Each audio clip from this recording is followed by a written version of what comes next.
you, Yvonne. The first wave of climate tech started in around 2006, doing what we are familiar with as Clean Tech 1.0. So Clean Tech 1.0 gave us the renewable energy industry, batteries, as well as what we know today as the EV industry. Fast forward to today, the urgency to decarbonize our economies is greater than ever. And today, what we are familiar with as Climate Tech 2.0 goes beyond just targeting renewable energies. It seeks to decarbonize the broader economy, and it goes into hard-to-abate sectors like heavy industries, heavy transportation, even agriculture. However, we also know that Climate Tech 2.0 involves a lot of hard tech scaling. So what that means is you've got to iterate through new materials, new catalysts, new equipment, new systems. It's a very resource-intensive process. And often, entrepreneurs are going up against deeply entrenched incumbents in commodity sectors. So therefore, scaling climate tech is actually a fairly risky and costly endeavor. However, that has not deterred investors and capital and talents like our friends on the panel. And today we will be discussing what's keeping you guys excited and optimistic with Climate Tech 2.0. We will also discuss the challenges and the support needed for success. So to start us off, first question goes to you, Tim. So Clean Tech 1.0 gave rise to all the things I mentioned earlier. But beyond the successes, there was also quite a bit of money lost, right? A lot of challenges, a lot of lessons learned. So are you optimistic about Climate Tech 2.0 and why? So fundamentally, yes. I think we're all a little bit older and a little bit wiser than we were first time around. I think if you look back, you can see that there were some very upbeat expectations in some areas about the pace of change and how quickly things would go, and some of those early ventures ran into that mismatch between expectations and reality. So I think this time around there's a much more calibrated sense of the possible. And I think you can see that some of the business models have evolved as a response. Some of the way that we think about these opportunities are much more nuanced, they're much more market specific, they're much more targeted to specific niches where I think some of those technologies can thrive.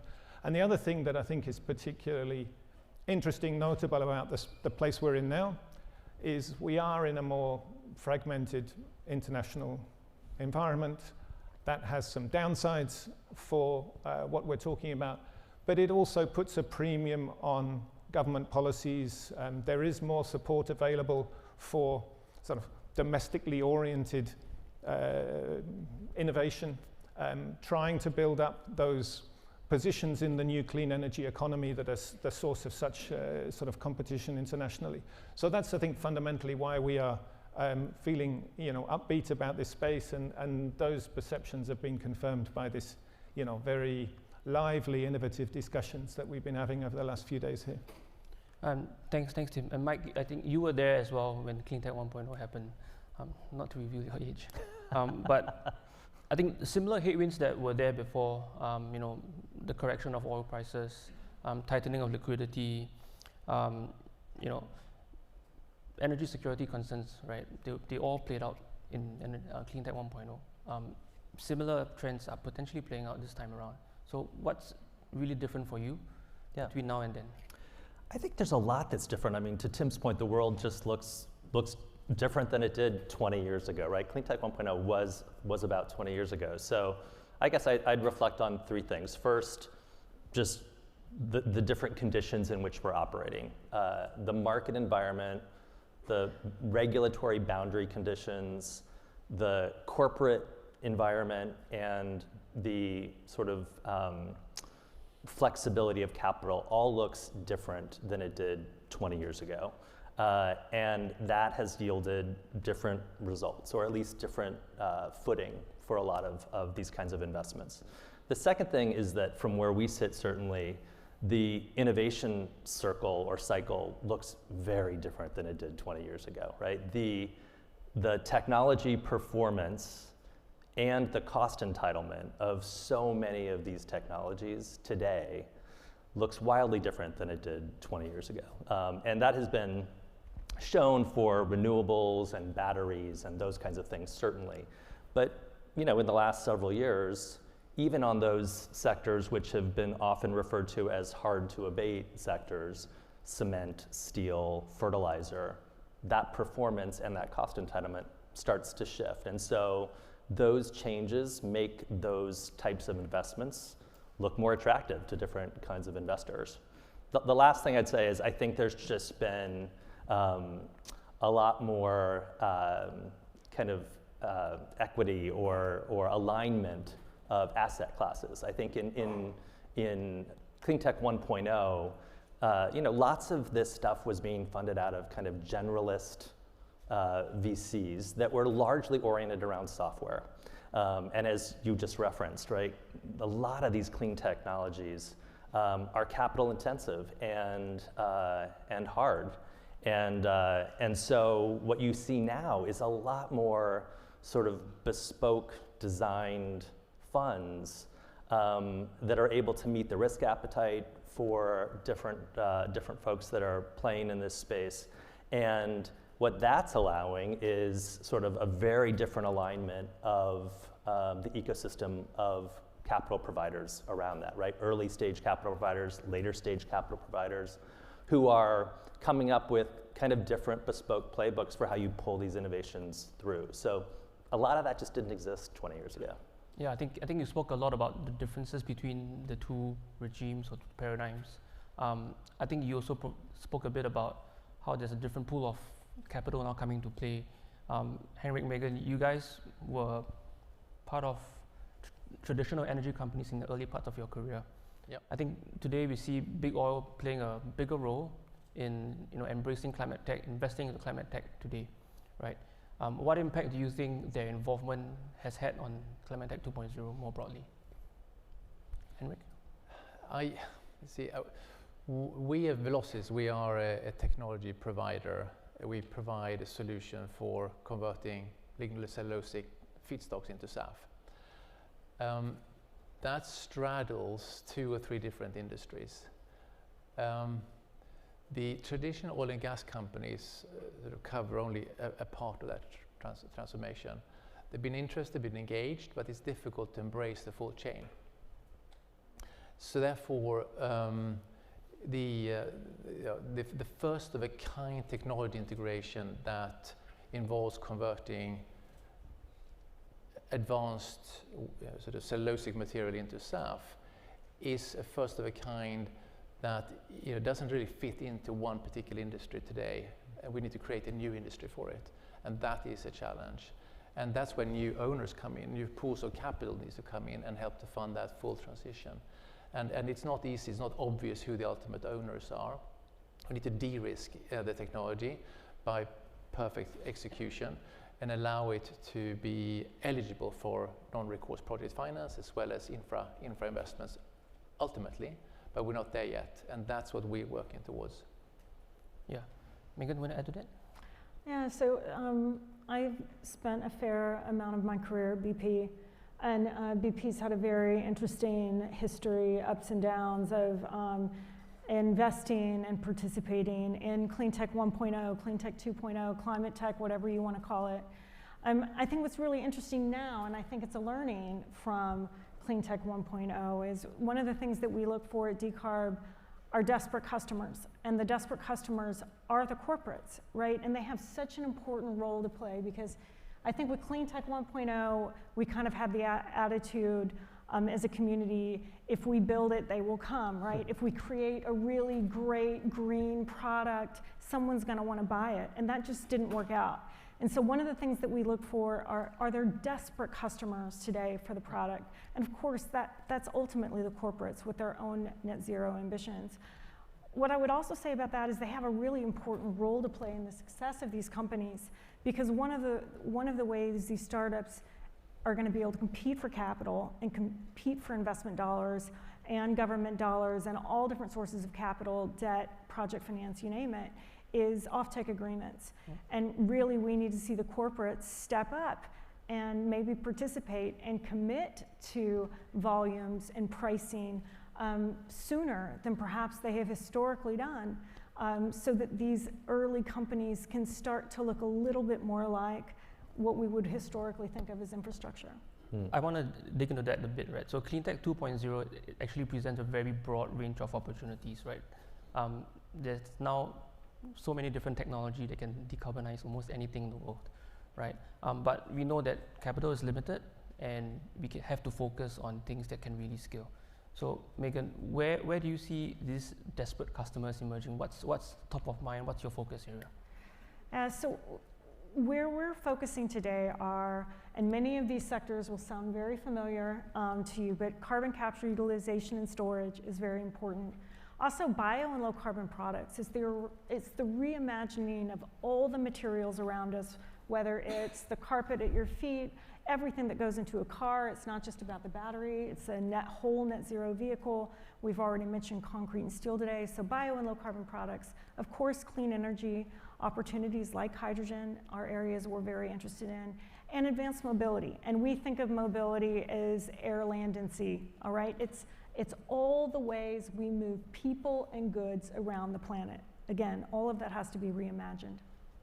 And then we also look at carbon management, carbon markets, and what we call the digital transformation. And it's really the digital infrastructure that is required to make all the hardware smart and optimized in order to reach net zero. So those are the areas that we look into. Thank you, Meghan. Mike, how about for Breakthrough Energy? So we look across what we call the 5 grand challenges. It's the 5 biggest emitting, sectors of the economy that drive the GDP: transportation, buildings, manufacturing, the electricity and power sector, and food and agriculture. And in each of those buckets, much like Meghan's work, we find tons of innovations that are coming up.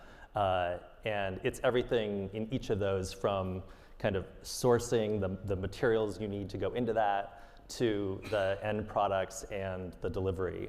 And so we've got investments across all of that. We have 120 portfolio companies across that.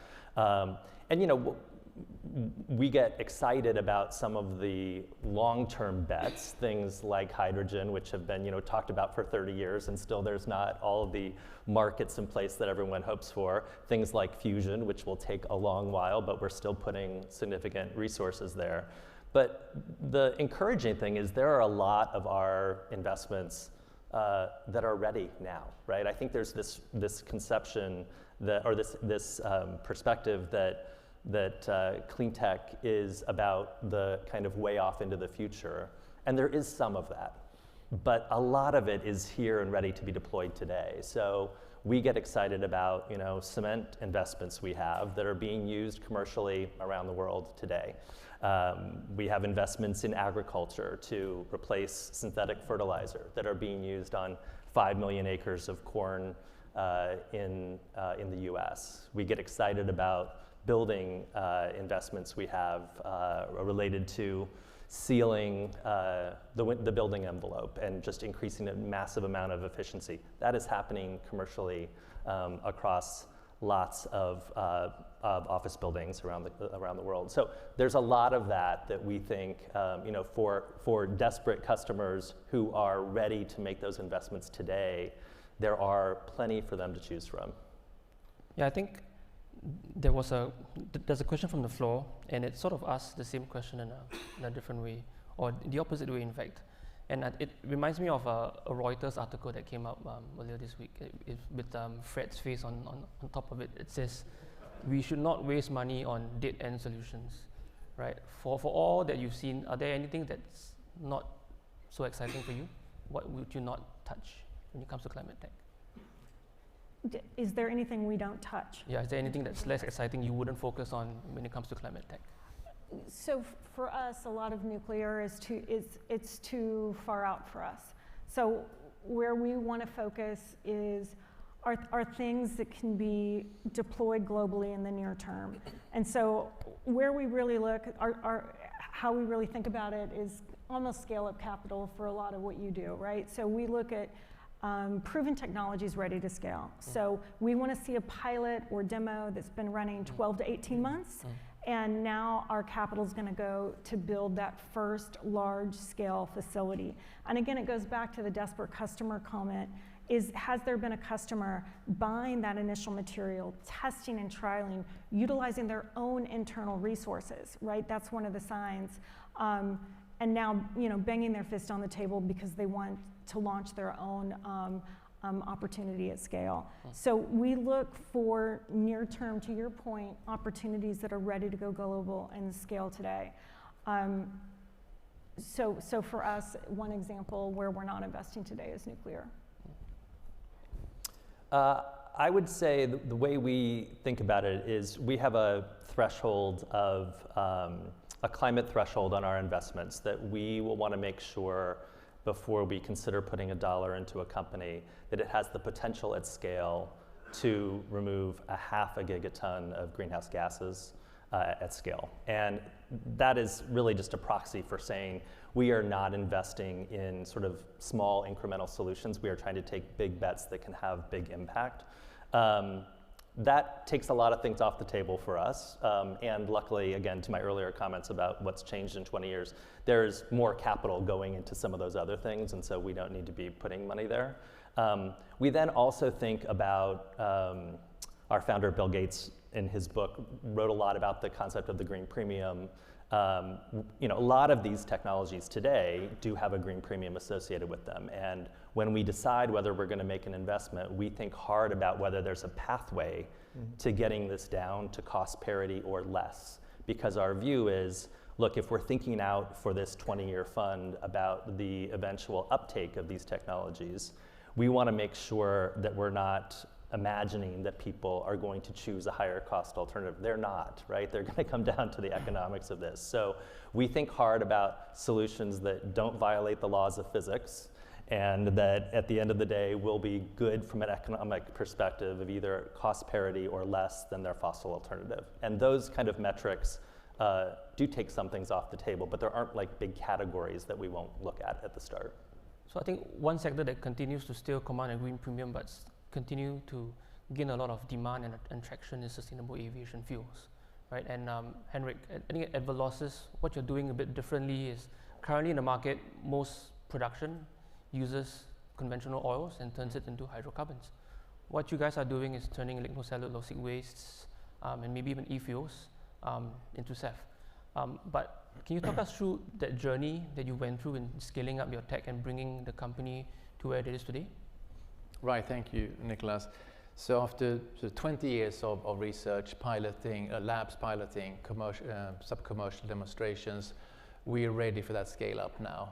And as a technology provider, we are helping to accelerate the adoption of the technology and the full integration by, in our spare time, also project developing to reference projects, which we are in the process of farming out right now. So we're offering them to investors to come in at this final sort of pre-FID the engineering design stage, take FID and go into construction. Now, in order to, because first-of-a-kind projects are inherently risky, of course, so you have to, we are obsessed about de-risking everything else around them, other than the fact that they are first-of-a-risk technology integration. And it is a bit of a list, but you have to do all of this. Number one, you need to choose a first-tier global engineering company. Like you can't use a second or third-tier engineering company. It's going to be expensive, but you need to make sure the investors are comfortable. This will be built on budget and on schedule. It won't be cheap, but it will be completed. So we work with Bechtel, one of the biggest and most competent and credible engineering companies in the world. Many others we could have chosen, but we don't. We work with number one. We only use first-tier technology license source for the other steps other than our own technology. So that's Air Liquide, Topsø, Linde, Avos, TRI. And in order to make sure that there is no excuse. So the technologies that are being integrated in a new way have been proven commercially in other applications around the world. And then what Meghan, you just pointed out, what is absolutely essential, bring in the end customers, bring in the investment grade offtake agreements. So we signed a 15-year offtake agreement with Southwest Airlines, including the value of the avoided carbon and the environmental attributes. Everybody just wants the fuel. Of course, that's easy. I mean, I can sell as much SAF as you want right now. But to have an investment grade off-taker for 15 years to commit to a full value of the avoided carbon, that is the important thing. And only then you have the capital formation.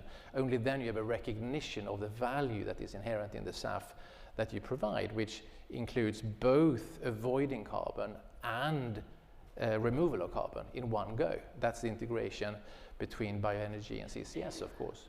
So that's what we do. So we integrate in CCS into the process, and we drive down the carbon intensity to minus 400 gram per megajoule. You have to do that, because now you're differentiating yourself. Now you're really different. You're not about reducing emissions, you're about removing emissions. So our offtake contractors, the Southwest and BA, they want actually as small volume of SAF as possible with a maximum amount of avoided carbon, because they're not short of jet fuel. The planes will get off the ground anyway. So that's critical. And then first-class, world-class site with truly abundant feedstock availability within 100 kilometers, no more. And then one crucial thing that people forget these days, and very often, seamless conversion from feed to EPC. And you know, it's a little bit technical, but it's really important to have a pre-agreed conversion from the pre-FID design to the execution into the EPC contract. And we have agreed that with Bechtel. Otherwise, as a developer, you expose yourself that you tender out the feed to various companies that are going to build the plant. And then as soon as something goes wrong, they're going to blame the guys who did the feed. Now, if you let the person who did the feed build the plant yourself, which Bechtel, for example, will do, a very small number of companies will do that, then you de-risk that huge risk element in execution. And then beyond that, it is relentless focus to safety and relentless focus on perfection execution. Because we've seen especially in waste and cellulosic feedstock handling, a lot of projects have failed because of poor, sloppy execution, poor pre-FID design, cutting corners, and optimistic forecasting, and it's a disaster. So all that has to happen, and then you have a really good project you can go to, credible investors, and after having de-risked with government subsidized debt from federal loan guarantees, etc., you have something that's going to fly. I think there's a very strong emphasis on execution, right? Absolutely. Meghan, your companies are also going through a similar phase of growth. Any examples you can share on how your companies are also, what are the best practices your companies are going through to attract capital to prepare for their projects?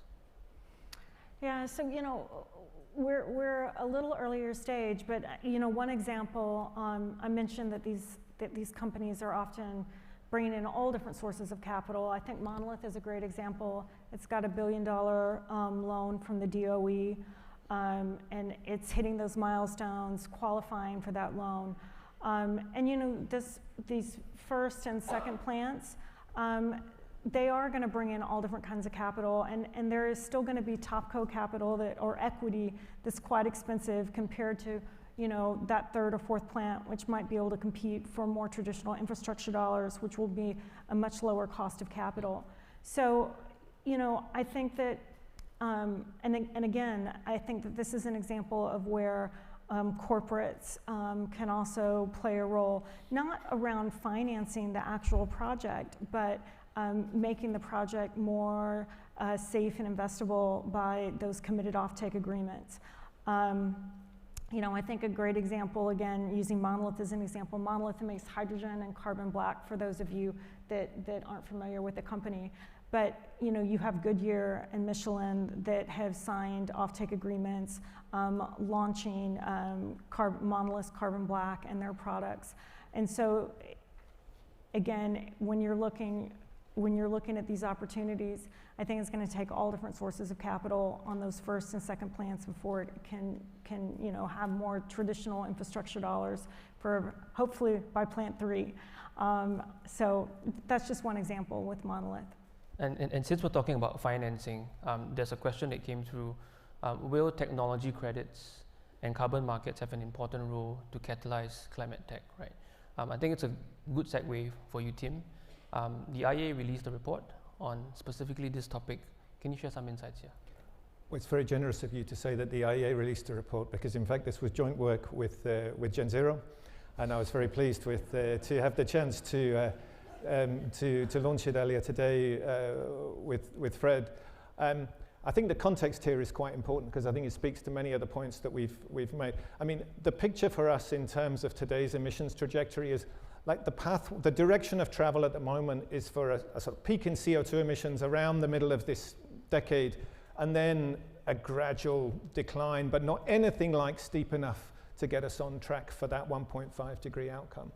And so there's an awful lot more that needs to be done. A lot of that, particularly in the early years, is scaling up things that we know how to do well, mature technologies, tried and tested policy solutions. But there's a category of technologies, and we've talked about them here, which are required to fill the rest of the gap. Now, interestingly, from our perspective, when we put together our first net zero emissions by 2050 scenario, which was in 2021, we found that almost half of the emissions reductions that we need to 2050 come from technologies that are in that sort of demonstration prototype phase, so not yet fully commercially available.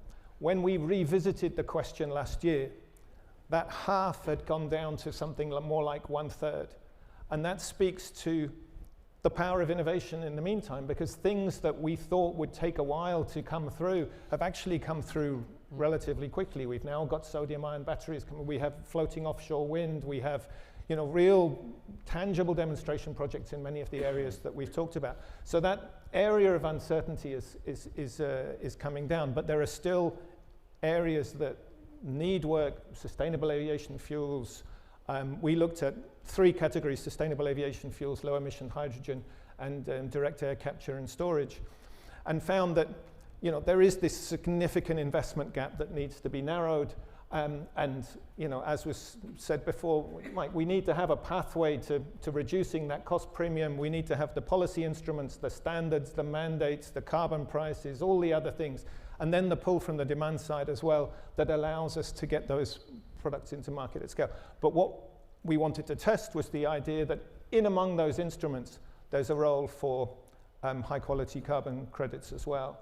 And we zoomed in on a few issues that need to be resolved, and 2 baskets of issues really. One is around the absence of methodologies in many of those areas at the moment. And then the second thing is some complications on the emissions accounting, particularly for things like low emissions hydrogen, where you have all sorts of cross-border or potential cross-border issues that make things very complex. But in our view, this is an important area. For high quality carbon credits, they can play an important role in improving the bankability of some of these projects. Thanks, Tim. And I think just staying on the topic of financing again, we are familiar with the 2 valleys of death with scaling climate tech or hard tech. First is taking it from a science experiment into a first pilot plant, and then after that, as your pilot plant grows bigger and bigger, your first of a kind commercial demo plant. Often entrepreneurs have to not only worry about making their tech work, they have to worry about also sourcing different pools or capital from different pools of investors. But increasingly, we're seeing investors like Breakthrough, like Decarb Partners, helping to facilitate this process. Mike, can you talk a bit about the work that you guys do in providing this continuum of support to innovators who are trying to scale up climate tech? Sure. So we approach this, as I said before, across these different sectors of the economy, and we think about it in 3 stages. We think about early stage discovery, taking stuff out of labs and universities and getting them on the initial path to commercialization. That is both making sure that their technology is de-risked, but also giving them some set of skills. These are first-time founders, again, mostly postdocs, who don't have a background in business, and putting them around folks who can talk to them about customer discovery, think about their market pathway, think about capital, and really try to then shape that into something that could be investable. We then think about development of those technologies, development of those teams. We do that largely through the venture side of our house, where again, we have 120 companies, some of them very, very early stage still, some of them, like I said, commercial with customers out there doing things at scale. Then we think a lot about deployment. Great that we have 120 portfolio companies, but if they're not out in the world at scale being deployed, they're not really helping with our net zero goals. So The trick is, as you've said, for those folks, when they get to that stage, what blend of capital, what set of partners do they need to lift these things into their first or second or third of a kind project? And the truth is, again, even though we've taken a lot of these entrepreneurs along that path, most of them are completely new to the idea of how you build a project. Henrik walked through a great list of all the stuff you have to worry about, right, to lift these things off. It is a puzzle with, 15 or 20 pieces that are super complex, that take a lot of time. And the truth is, if one of those puzzle pieces falls away, the project isn't bankable, right? Nobody's going to invest in it, and it dies, which is why we see lots of announcements for projects and not a lot of them getting to FID, right? And so we developed a platform on that last part of our work around deployment called Breakthrough Energy Catalyst, which is our attempt to say, what is the flavor of capital and support that's most needed to those folks when they get to that stage to build their first of a kind project? We are doing that across 5 areas of technology, across direct air capture, green hydrogen, sustainable aviation fuel, long duration energy storage, and manufacturing, steel and cement. And we are both looking for projects that are far enough along there with a company CEO who is savvy enough to navigate these 20 pieces of the puzzle, and then a set of partners who can be capital providers, offtake providers, EPC, all those pieces. And we are trying to hold that together. I think Decarb Partners is another one that's trying to do that. The truth is there aren't a lot of people in this space with the patience and time and infrastructure to carry people through that. And these small startups don't typically have the capacity to do that very well. And so that's what worries us a lot, is to have the possibilities around these 120 portfolio companies we have, and thinking about what is needed to get all of them eventually across that line of not their first project or their second project, but their 10th project, and making sure that puzzle doesn't fall apart. You spoke about bankability. Meghan, you have a few banks within your LP pool. Do you see them stepping up to the challenge soon? Do you see them taking more risks soon to bank this project? So several banks invested in Decarb Partners for the simple reason that they wanted to learn about the space, they want to be educated about the space, and they want to start participating earlier than perhaps they have historically done. And so, those are exactly the kinds of conversations that we're having with these banks, and they see this as, future business as these companies scale and grow, to get in early and to be exposed to them. I also think, just building on your answer a little bit, it's been really interesting. So Decarbonization Partners is a joint venture between BlackRock and Temasek. And what's really interesting about BlackRock is, of course, it has all these different pools of capital. It has infrastructure funds, it has debt funds, it has Decarb, which comes in at Topco. And we bring in our portfolio companies and we have them meet with some of our infrastructure colleagues so they can start having conversations about what does good look like and how do you compete for those dollars. And so really one of the things that we want to offer to our portfolio companies is relationships with our LPs, like the banks, but it's also, there's even funds at BlackRock that are associated with the public markets for these. This is a relationship business, right? These are long-term relationships. So it's being able to access and understand those other pools of capital as well. Yeah, I think when we spoke about what's different between Climate Tech 2.0, Clean Tech 1.0 back then, policy was a very important factor that was raised. Recognizing that there's ongoing geopolitical tensions around the world, and I think this potentially could worsen than otherwise. How are your organizations preparing for this risk? How are you posturing your portfolios in preparation for some of these uncertainties down the road? Maybe we'll go down the line, starting from Mike. Well, look, uncertainty in the policy and regulatory landscape is unhelpful to the market, period, right? I mean, to the point that there's more certainty, that allows these companies to plan and allocate capital in the right way. But there will always be uncertainty. To the earlier panel, Catherine McKenna said, you know, it's a messy world. It is a messy world, and we're not going to have that regulatory and policy certainty. We are working with our portfolio companies to think hard about the geographies in which they want to be operating, right? It does not make sense at this early stage for all of them to think about everywhere, right? So being more precise about where they want to be, and then really understanding both the market conditions and the regulatory boundary conditions that exist in those countries, and anticipating a little bit of where that's likely to head. There is, again, it's unhelpful when there's lots of kind of the geopolitical tension leads to really uncertain times, but a little bit of geopolitical competition actually is helping right now in terms of putting in place some standards and incentives and some carrots that make it more attractive for some of these companies than not. Henrik? Yeah, I think we are fortunate because we are a transatlantic company from day one, and it's an arms race. It's whatever country can attract the investment and the talent in this space. And so we are going to direct our resources towards the most favorable policy environment, which for now is the United States. The combination of the federal loan guarantees and the LCFS and the RFS2, and as well as the SAF PTC 45Q and Z and etc. is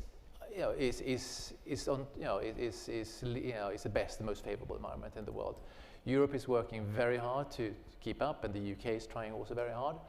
And we are trying to influence policy by saying, hey, simply, match what we can get over there. Otherwise, you're not going to see any of this investment. And every country wants a vibrant aerospace industry. Everybody wants to be able to fly. There is, there's no substitution really to that. So therefore, we will be opportunistic and go where the policy is favorable and ignore the other countries, frankly. It's not worth fighting. Meghan? So our base case underwrites are independent of regulation, and that is our starting position. We want these opportunities to ultimately be commercially and financially successful regardless of who's in office, right? And that's the real goal here. I think, again, Monolith is a great example. We did that underwrite pre-IRA, but we'll take the tailwinds. Now, since we invested in Monolith, with every clean kilogram of hydrogen created, there's an additional $3 there. Monolith's cash flows have literally doubled based on that information. So we'll take the tailwinds, but our base case underwrite is independent of regulation, and that's where we start. Thank you, Meghan. Tim? So a lot's been said already, but I think there are some opportunities and risks if we end up in a sort of low trust, non-cooperative world.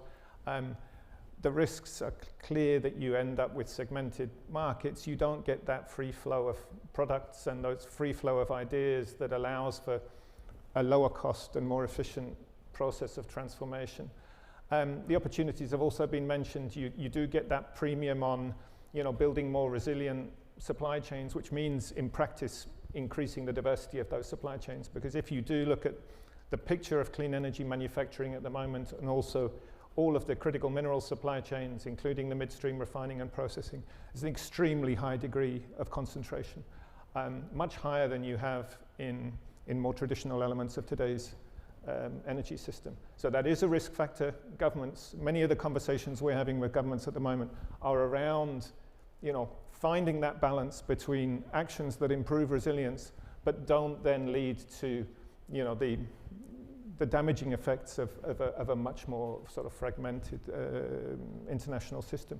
So that's where we see the geopolitics element here. Clearly, it would be a much smoother path to a net zero emission system if we were in a world that cooperated significantly better than it does at the moment. Thanks, Tim. I think we're running to time soon. Let me bring this panel to a close. Maybe just some quick reflections and a summary of what we discussed, right? So it seems that Climate Tech 2.0 presents a very large investable opportunities. We're riding on the back of almost industrial policy like tailwinds, and we're looking at very much larger set of opportunities than before. But we are very conscious that we're in the business of scaling hard technologies, and this is very difficult, risky, costly, right? I think more so than before, the market is being alive to the need for creative blended finance strategies. And I think it's in this regard, we're seeing very tangible signs that carbon markets and carbon financing will and could actually be a catalyst to help us lift off Climate Tech 2.0. So I think with that, please join me in thanking our panelists for today. Thank you.